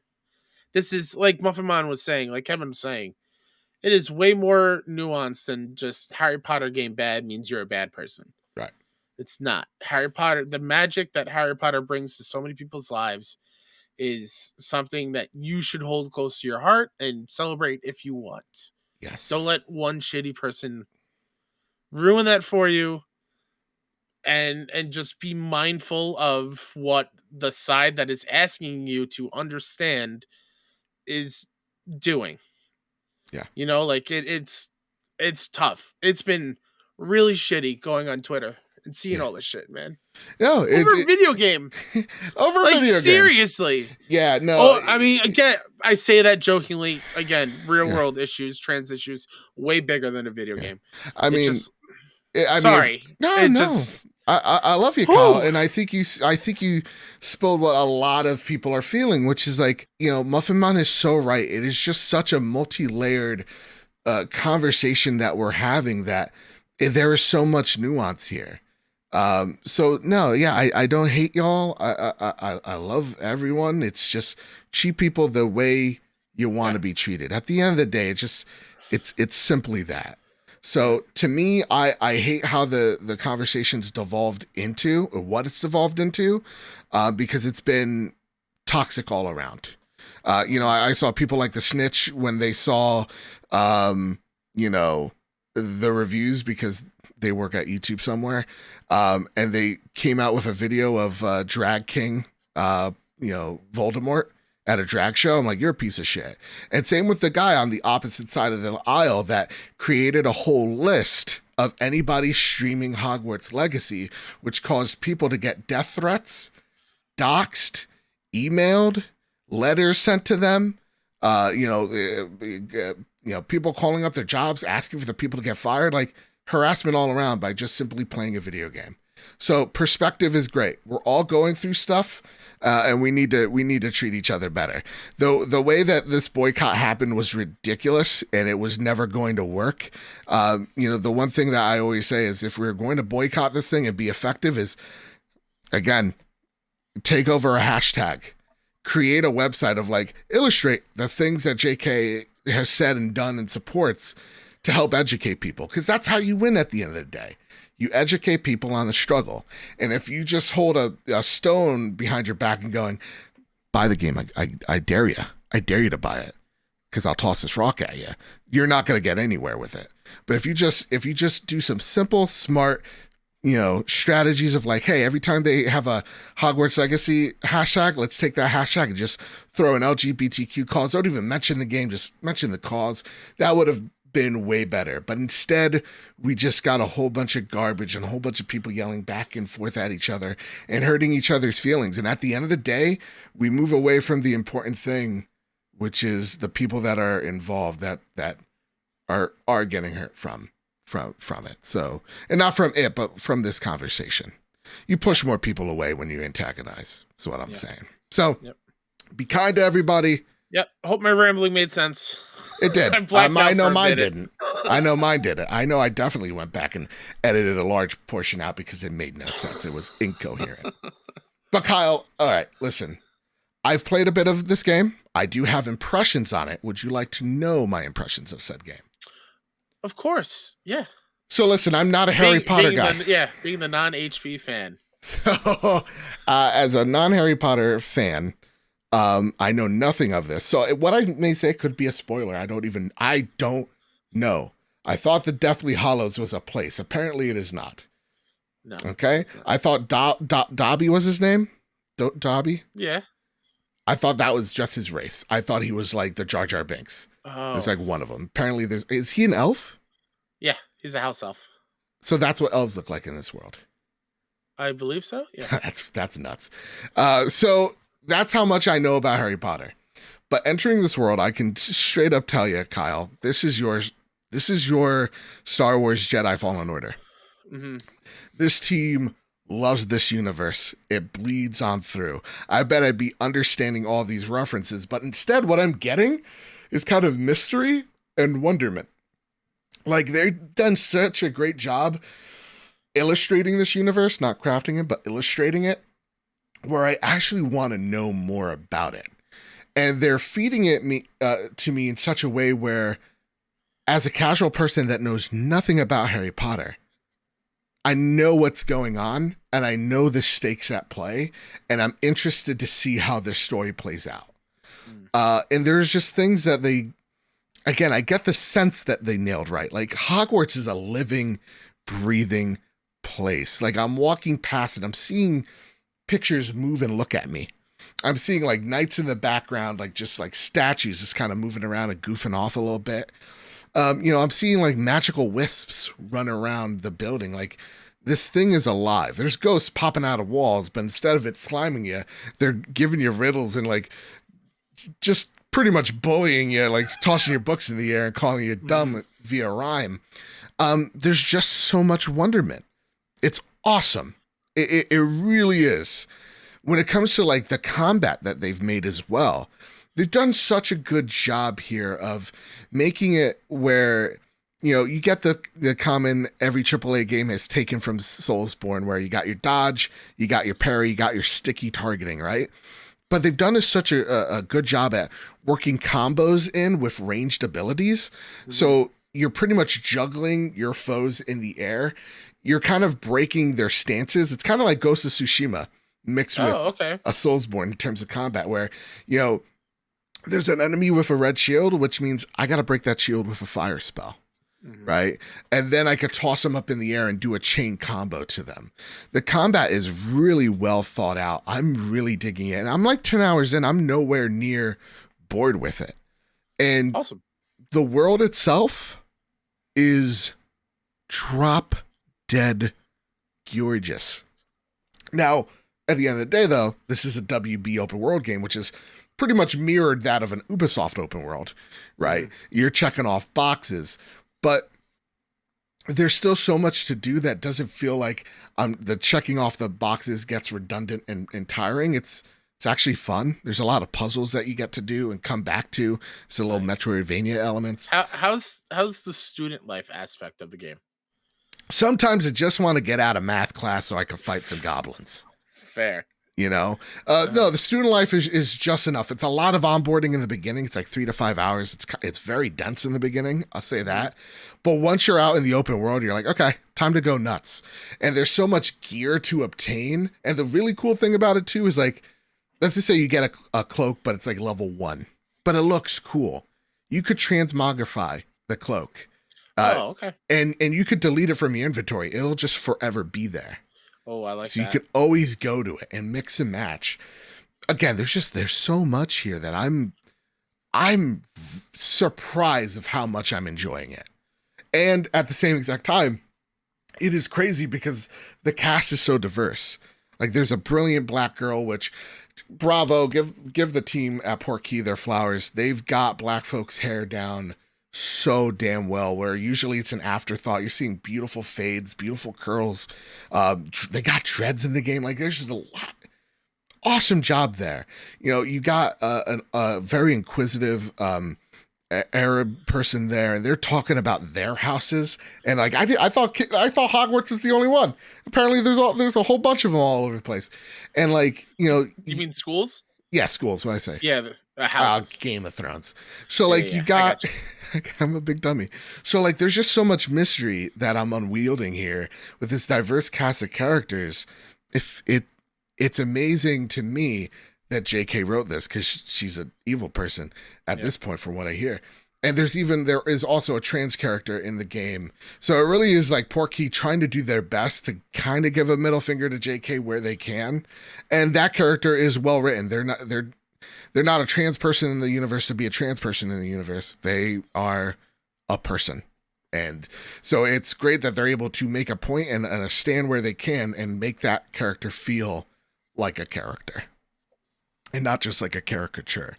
The other thing that I wanted to say too, there was some controversy about the goblins, how they could have been portrayed as, and I'm just getting this here, like a negative connotation for Jewish people, because fantasy usually, in historical contexts, was used, goblins to symbolize and the way Jewish JK has written goblins in this universe is pretty close to anti-Semitic in some people's eyes. I've not gotten that. I've asked some people who have reviewed it that are Jewish. I'm like, did you get that vibe? Nothing there. So it's not just like, I didn't see it. But it's more people saying, no. So there's a lot of great elements here. It's just tarnished because the person that created the universe is kind of a trashy person. But at the end of the day, man, this is a fantastic game so far. This is definitely going to be in the Game of the Year conversation somewhere, shape, or form, whether it's like best open world or something. It's this game's going to be there. Great. Yeah. All right, cool. Am I canceled? It's not for me to say. You're right. Only time will tell. Kyle? Yeah. You have a new segment. You've literally blocked this out from me. I've redacted the text. Also, welcome back, everybody, if you skipped the Hogwarts dialogue. Hello. Kyle and I still like each other. We are so friends that we see different. And we're still on different love sides you of the all coin. very, very much. Yes. Even if you hate me, I still love you. Yeah. There's been an uptick in the certain types of questions that we get for the show. Okay. So I figured, since we're moving into this new era of PlayStation, we should have a dedicated segment for it. It might not be every week. Okay. But it depends on when we get the questions. So, Joe, let me welcome you to the media tab. Ooh. Where we're going to talk about PlayStation productions and the shows and whatnot. And we have a couple questions from the community. That's where all the questions from Twitter, at Sean1Neo. How different do you think the Uncharted movie would be if made today, following the success of the Last of Us show? A lot. Do you think they would have spanned all of the games and threw them all into one thing, or would we have gotten just a strict retelling of the first game to start off? See, I have the hot take of like, I understand where people say that like it was a hodgepodge of different ideas. I get it. They took the plane scene from Uncharted 3, right? But I don't think it was like a hodgepodge. I think this was a good origin story, a fine one. Okay. I don't think it's great. I think it's fine or mediocre. That being said, though, if it was made or they announced it after the Last of Us show, holy crap, would we have gotten a very, very different movie where Tom Holland probably wouldn't be Nathan Drake, nor would Mark Wahlberg. I'm confused. I'm here. I got a cat and a mustache. Who knew?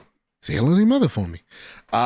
We would have gotten something maybe a bit more accurate, though I think it still would have been an origin story. And I still like the Uncharted show. What about you? Movie. Movie. No, I love the Uncharted movie. Yeah. I would imagine that the Uncharted movie might have just been made into a TV series, honestly.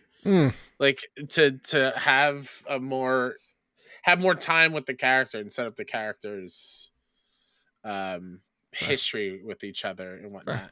Yeah. But yeah, I think that would probably be more in line to that. Right. Yeah. Next question comes from DJ Hercules 89. Hey guys, just joined Patreon. DJ Hercules. Just joined Patreon not even 20 minutes ago, and I have to say it's the best purchase of the year so far. Hey, thanks Hercules. But I do have a question for you guys. Seeing the success of The Last of Us, what other video game would you like to be seen made into a movie or TV series?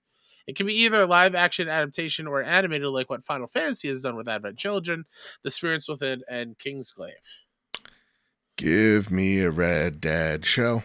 That is not what I thought you were going to say. No, I mean, listen, Red Dead 2 already has a movie. It's called Tombstone. But Red Dead 1... I'm sorry, guys. I'm trying to be better. I get it. You guys really like it. I'm sorry. But come on. Red Dead 1 is one of one of my favorite stories. It's one of my favorite Western stories told because it's so like you got the same trappings of like a Western tale, but like it is definitely its own game or its own story. It's got its own DNA. It does things different. And I think if you did a show of Red Dead, you could easily pack 3-4 seasons in it. Easy. HBO Max that thing, you know. I thought you would have gone Bloodborne. No, because Bloodborne, that's played out. Everybody expects me to say Bloodborne. Fair. And I'm gonna go another way too. I would love to see an animated movie of Concrete Genie. I think that would make for a great movie for kids. Has a great moral to it.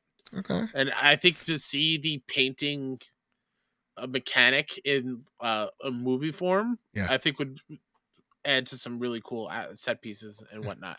I like that. Yeah. Overwatch our last anime. question. Make it happen. The last depending on where you go, it's already there. Oh boy, kids, don't Google that. Santa's alive well. Last question from the media tab. Ghettoberry13 writes, Hey guys, after last week's trip down the memory lane about favorite PlayStation adverts, it got me thinking. Have you guys ever seen or can remember The Tester? A 3-season serialized reality show from 2010 to 2012 that was only available through the US PlayStation Store. It pitted contestants against each other through physical challenges inspired by PlayStation games at the time. The prize was a job with Sony Computer Entertainment as a game tester. I highly recommend watching these shows wherever you can. Keep up the good work, fellas. I totally remember this show, and I forgot about it until I saw this. I remember working at GameStop. Yeah, listen. It was always on. For some reason, that was on at GameStop, at least where I worked. Awful show. Also, awful prize.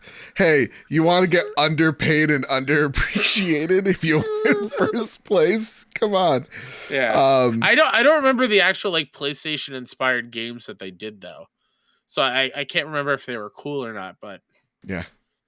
I'm gonna check them out just to see if this would work again. Because I believe the GT movie is a similar premise where he's some guy playing it, doing a tester kind of thing to win a job at whatever.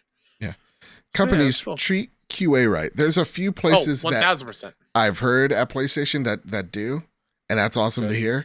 But I'm looking at the places like Activision treat your QA right. But I remember. It's not like a strong memory. It's vague and hazy, and maybe it should be kept that way. I believe they're all on YouTube. The seasons. I burn it to the ground. Kyle, it's time for a quick segment of Quick Play. This is what you've been playing, and the rules are simple, okay? We have 1 minute. 1 minute to talk about the games we've been playing. And here's the rules. If it's interesting and there's a question, we get more time. 30 seconds, perhaps. But if we think it's boring, we just let the minute run out. And bam, here you go. It's fun. It's interesting. Okay. Kyle, I've been playing Power Wash Simulator, just like you did last week. Yeah. Let me tell you something. Got a code from Square Enix. Thank y'all. This game is just the serotonin I need. It's You so know, therapeutic, right? so therapeutic. All I don't even have anything on in the background. Sometimes I have a podcast, but like, Yeah, no. I'm just cleaning things. And there's something about the sound mixed with getting the job done.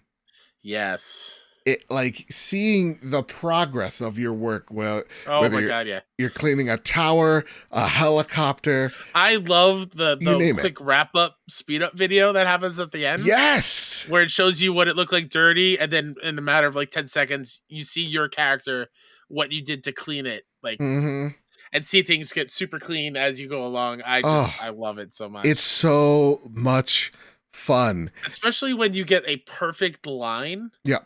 Like when you say your house, for example, you start at the left side and you just slowly walk and clean a line perfectly, Mm-hmm. and then move up the cursor just a little bit and then go backwards.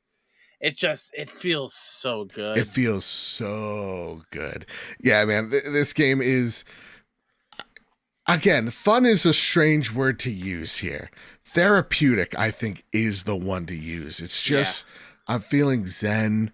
I'm feeling like I'm just hooked on this one task. I don't have to doom scroll on Twitter. I'm just here in the moment. I'm not worried about my emails.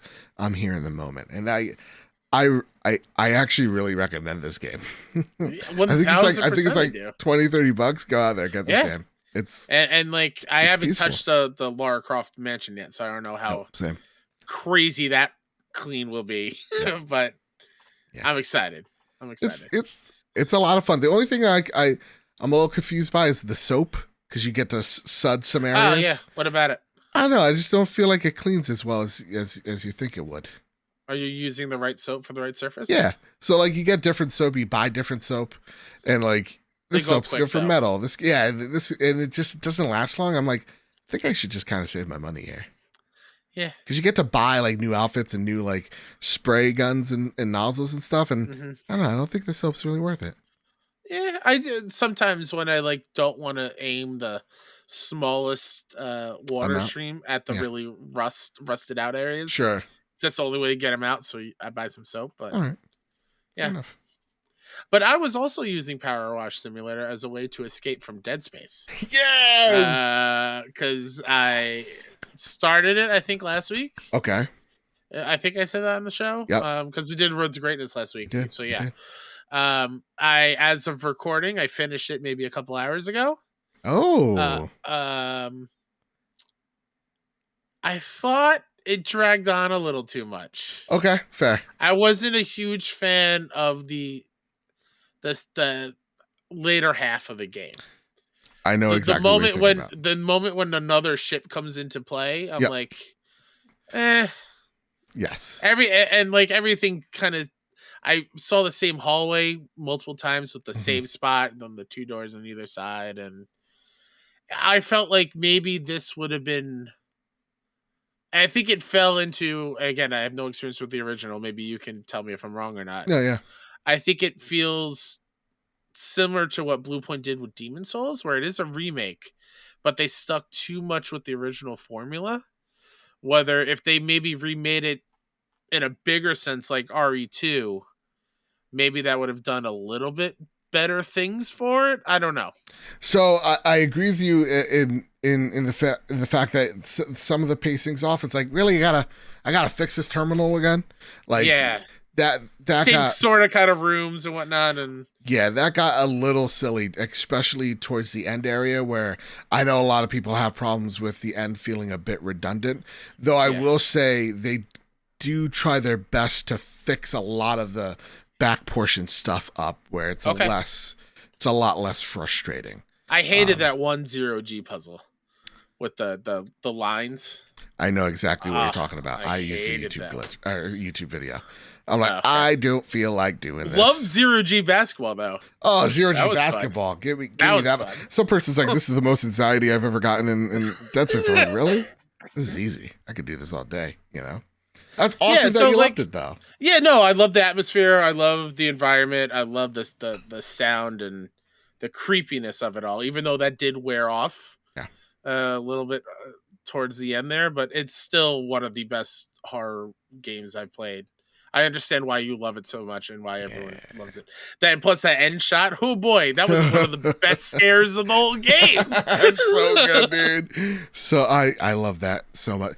And honestly, we could even go through a deeper dive, like a spoiler filled deep dive, because they do change up the story enough where you're, without spoiling it, you're in on it on the remake, as opposed to you're not in the first game. So got it. Okay. Yeah, I love the changes they made here. I really do. I nice. dig it. Yeah.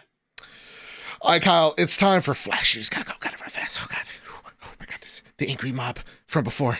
They're after us. Oh, God. They're trying to fire me. Joke's on you. I don't have a job. Flash News. No, I do. Kind of. All right. Friend of the show, Bendy Sales, writes in, PlayStation Financial for 2022 quarter 3 financial results are in. Guess what, Kyle? A whole bunch of stuff is selling. Lots of numbers. 7.1 million PlayStation consoles shipped.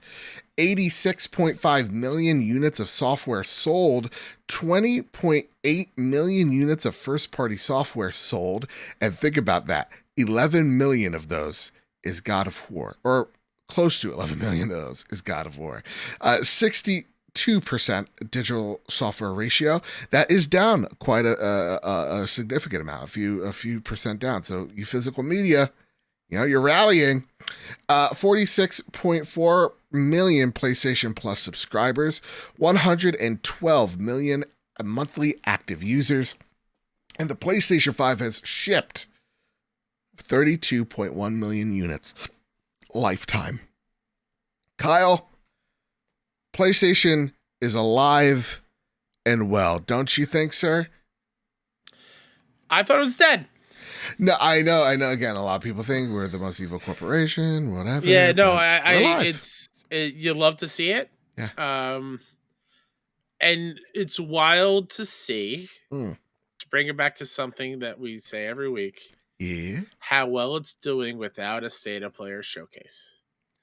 Where the future is so uncertain outside of Spider-Man 2 and Wolverine and this Last of Us game. The multiplayer, there's still so much we don't know, and they're trucking, and it's still selling like crazy. Mm-hmm. It's wild, absolutely wild. So good on you, PlayStation. I think they're we want to ship 19 million this year. They fixed their supply shortage, so they're going all in. And it's awesome to see the year-over-year growth that the PlayStation 5's having so far. Awesome. Let's hope in a few months from now, when we get this, that the VR2 is doing decent. Yep. That's why I said decent, not well, just decent. I hope and I pray. Jedi Survivor gameplay dropped in. Ooh, is it fantastic, man? It's more of what you loved, with the things that seemingly were complaints about the original fixed here. If you're interested in all that, IGN has a 9-minute breakdown, which I gotta say, the animation work. The thing that I love is that we're seeing Cal really use this lightsaber elegantly of how he uses it.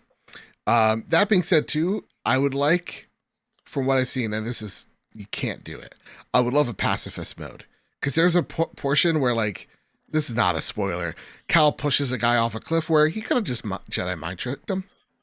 Because Jedis don't pass. Exactly, and they don't typically Fushro Dam. So, but go check it out. It is gorgeous. All right, Kyle. The next bit of news: Assassin's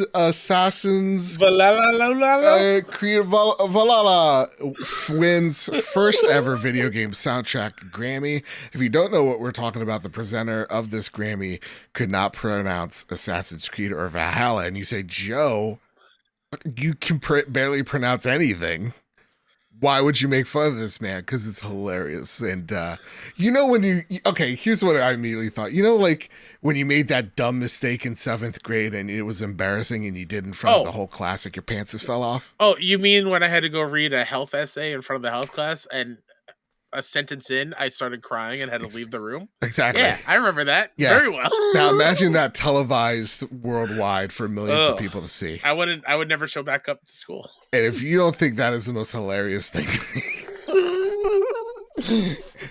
you know what? I should get canceled. I am a bad person. But listen, good on you, guy out there. He tried he shot his shot. He did his best.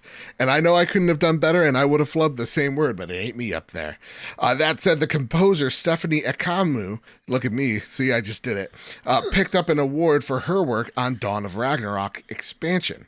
Her quote as in saying, "It's been a big thing, and I feel very validated by this community, and I'm beyond grateful to be here," Akamu said. "I am honored, especially because this is the first year this category exists." Awesome. I love that the category exists at the Grammys. Yeah. I hope that they have a more current selection. Yes, because it was a very weird split.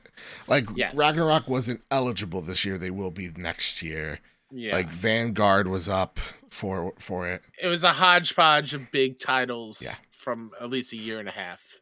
Hey, Kyle, are you holding on to something? Yes. My phone, I guess. Yeah. Prepare the drop. Here are the latest deals and deals coming to the PlayStation storefront February 6th. Dicey Dungeons on PS5, PS4.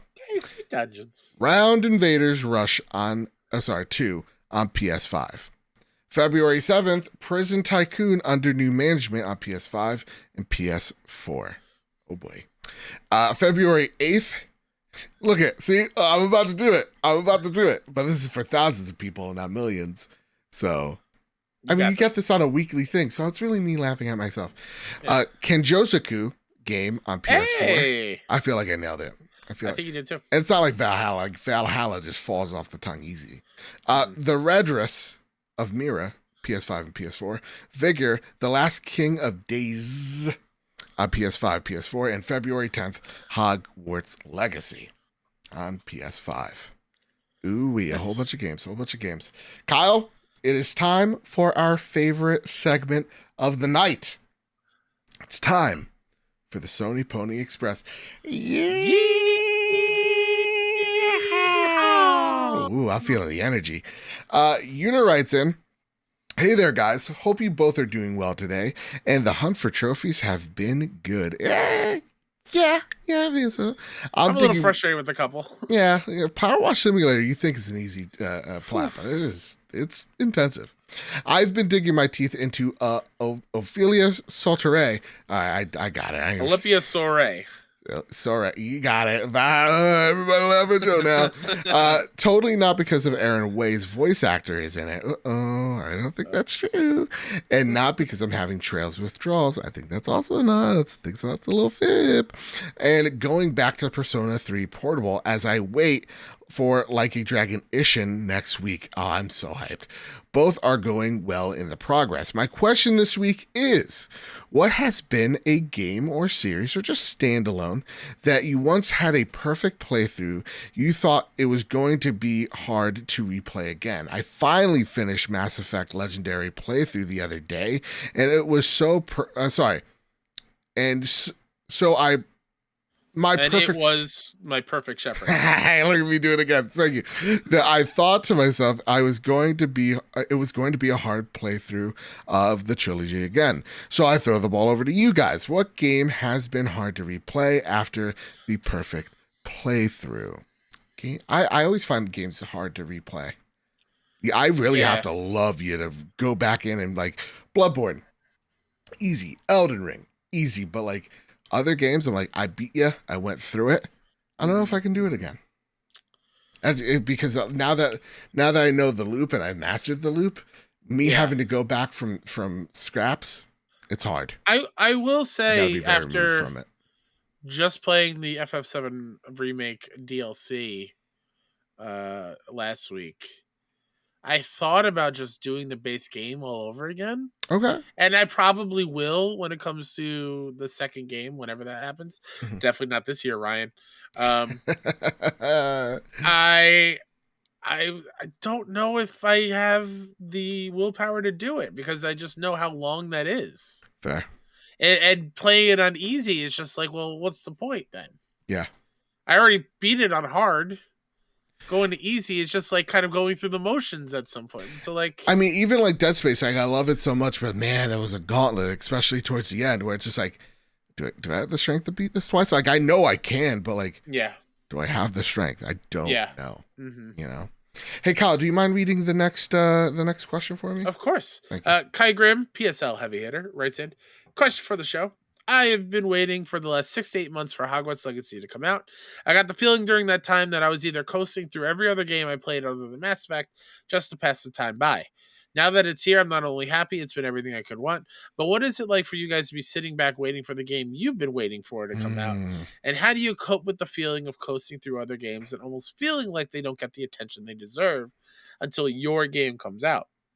What is the feeling that you get when your game finally is here? Does the excitement go up even more, or does your impulse go down once you're playing? I always get this feeling around the time games like GTA or Red Dead Redemption come out. Brings me back to the feeling like a teenage again. By the way, I'm very excited for MLB The Show this year too. Heck yes. Heck yes. I think for me, it becomes real like the month before release. Like once we start talking about weeks and not months, that's when I get actually amped for it. So like a good example is the Edge controller, right? Which I've been showing everybody. Look at this bad boy. Look at this. She's so beautiful. It lasts 6 to 7 hours. It's great. I love when I put that online. People are like, I doubt it. No, you're saying that, but why would I lie? It's, whatever. But like, I got really excited when it became a reality. It's like, oh, a week from now, I get to have an elite equivalent. I'm excited. Sign me up. Ragnarok. A few weeks before, I think like week 3, I'm like, all right, I'm in. I'm legitimately excited. But for me, if like it's months out, don't get me wrong, I'm excited, but I'm like this level of excitement where like I could still play other games. I think the other thing that I have is like I get game paralysis after I beat a game. It's really hard for me to start another game. If that makes sense. I have the opposite effect where a week or two leading up, like Ragnarok, nothing was clicking. All I wanted to do was to play Ragnarok. Yes. And so like I didn't want to play a long game because that's actually exactly it's not Ragnarok. Problem. Yeah. It's like I get into that same thing like Kai Grimm was saying where he was so excited for Hogwarts, it's here, but everything else was just like, this isn't Hogwarts. Yeah. So like very similar to Ragnarok, Last of Us Part 2 was a huge one. Just like I just give Final Fantasy 7 Remake, right? Like when that came out, that was at the beginning of lockdown, and my pre-order was stuck in a GameStop store that wasn't open. And I was sad. Yep. Until you gifted me a digital version, because like that ain't gonna let you wait. Exactly. So that feeling of like, oh, I don't know when I'm ever gonna play it, but it's out there and I already have it paid for, and I just want to play the thing. My excitement, it's very hard for me to take that excitement and put it towards something else in the moment. Yeah, I'm actually the same. It's not even different, same exact thing. So like I'm playing Hogwarts and I'm really digging it, but I also know that Like a Dragon Ishin comes out. But though I'm excited for it, don't get me wrong, I know I can wait a little bit on that game. Where like to me, I'm like Hogwarts has to get done now before PSVR 2, and it has to be done by the time Wulong comes out. Because that's what I'm going to be invested in that month. And thank God Wulong's coming out, because in March and Jedi was pushed back till April, because I would not be able to play like Wulong. Because I'm like, I got a week for Jedi, and then I have a week for RE4. So like there's so many games that happened last February where Horizon and Elden Ring were like right on top of each other. Yeah. And I was so excited for Horizon, could not wait to play, and I put a ton of time into it. Elden Ring came out, that consumed me, and then it took me so long to get back to Horizon because I already forgot the 20 hours or so that I played. We're approaching the year of which the game of the generation came out. That game is Elden Ring. You know, I'll say it here. I'll say it loud. I'll say it proud. Savoy Prime writes, question for the show. Do you think who do you think Sony's flagship studio that isn't Naughty Dog is, and why is it Insomniac? I think Insomniac's a great answer. Here's the thing. I think it is the answer. They're all great, right? They're all fantastic. We really got, think about it, guys. We really have, we got like the Porsche of video game studios here. Like, this is like, and again, why I'm a PlayStation fan. I mean, like, Insomniac is S tier. Naughty Dog is S tier. Santa Monica is S tier. Sucker Punch S tier. Ben Studios S tier. Like, they're all incredibly talented studios at what they've been able to do, and they all have their own specific niches that they fill. That, to me, I mean, it just comes down to personal preference. Like, Insomniac, like, dude, Spider-Man, Ratchet, like, they got games, and it's seemingly like they got 1 million people working at it, because it seems like every year they got something for us. Mm-hmm. But, like, think about Santa Monica. They literally made one of the greatest games ever made, and then one of the best sequels ever made right on top of that with God of War. So, I mean, it's just there's so much you could toss here and say it's mine, but it ain't bad. Insomniac's a great choice. That makes Sunset Overdrive 2. Come on, look at High Five Rush. You know? Oh yeah. Come on, we can do it. Come on, we could do it, and we could do it 10 times better. You know that.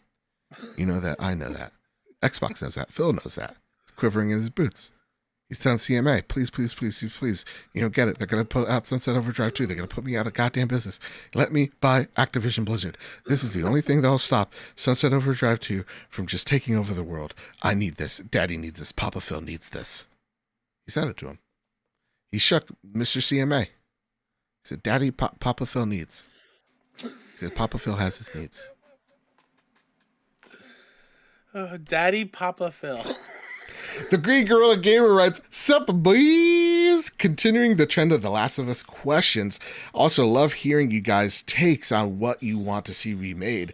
I'll be jumping back into the Left Behind DLC in the next few days, and I'm also booting up the PS4 and PS3 to give Factions a shot to get those sweet num trophies. Oh, go to hell." That was one for you, Kyle, but I felt physically sick typing it. Okay, you're back on my side. Out of The Last of Us 1, 2, Left Behind, Factions, which is your favorite and why? And of course, no spoilers, Joe. Santa Claus is real. The Easter Bunny is real. Don't ever let anybody tell you otherwise. Okay? I love this change. People got me. Oh, I'm such a bad... Can I say something? Oh God! I was on stream with Sean, and he brought his kids in, and they're like, "Hey, you can say anything." I was on the edge. I'm like, do I want to lose a friendship today? And it was like, do I want to lose a friendship for a laugh? No. So close. And Lincoln had this dumb look on his face, and I wanted to spoil it for him. You know. Cute kids, though, Sean. Cute kids. They get it from their mother. All right.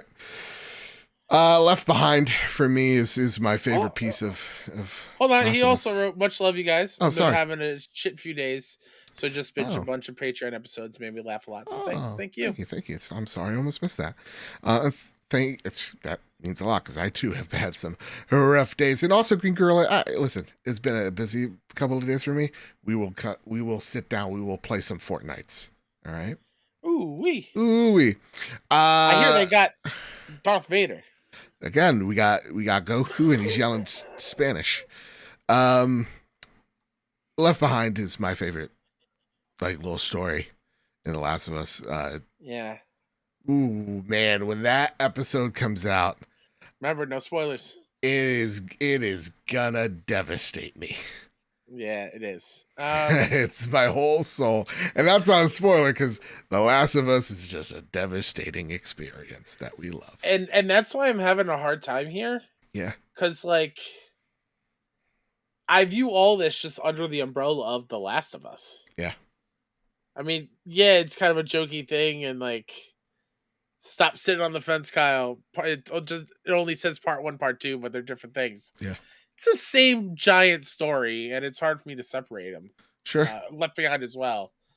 Factions is terrific, and I also forgot to add. So if anyone else was wondering, Muffin Mon Kevin told Gridrill in Discord that the PS3 servers are shut down for factions, so you can't get those trophies. So just a heads up for everybody. Games of service, BB. Let's go.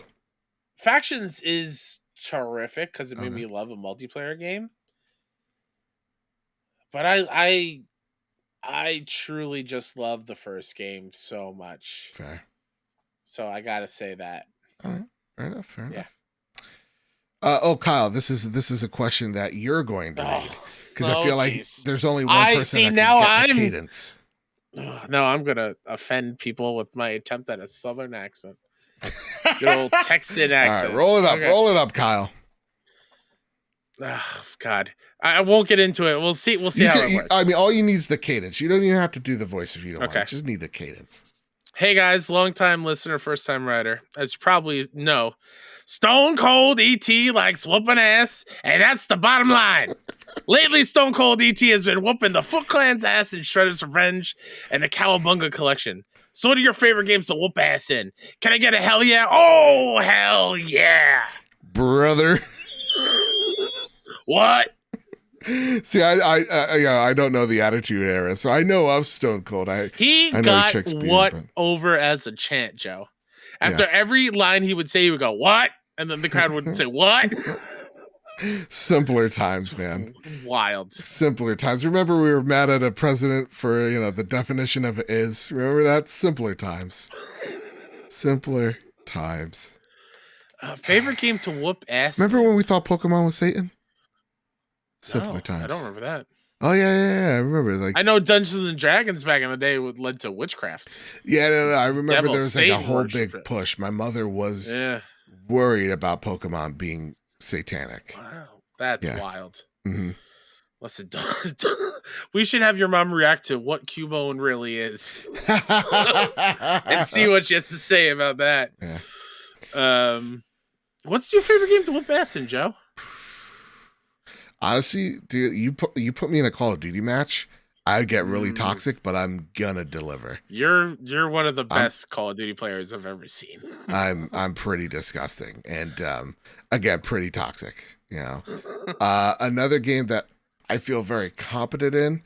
You put me in Bloodborne, I could see you from front to back in about 6 hours.